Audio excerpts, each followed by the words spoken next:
Ratusan warga etnis Rohingya asal Myanmar kembali memasuki wilayah Aceh.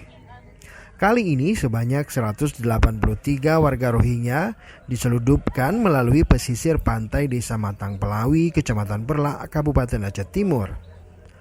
Para warga Rohingya tersebut diketahui oleh warga setempat sekitar pukul 02.30 Senin dini hari. Beberapa dari mereka ditemukan warga di sekitar masjid untuk mencari bantuan. Namun belakangan diketahui warga Rohingya itu diturunkan dari sebuah kapal di bibir pantai di desa tersebut.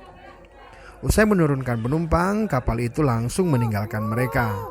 Dari 183 warga Rohingya tersebut, 99 diantaranya pria dewasa, 57 perempuan dan 27 orang anak-anak.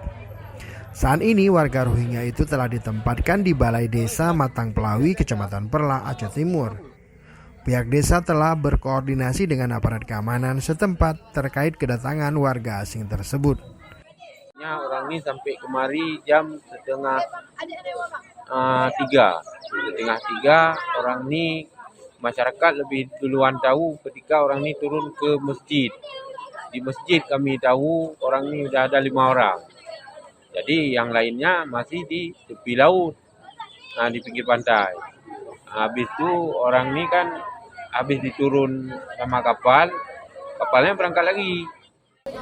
Sebelumnya 22 warga Rohingya pada 13 Maret lalu juga diseludupkan ke wilayah Kabupaten Aceh Barat Daya. Mereka diturunkan dari sebuah kapal. Sejauh ini ratusan warga Rohingya telah memasuki wilayah Aceh. Mereka ditampung di sejumlah lokasi di sejumlah wilayah. Beberapa dari mereka telah kabur dari lokasi penampungan. Tim Liputan Aceh Video.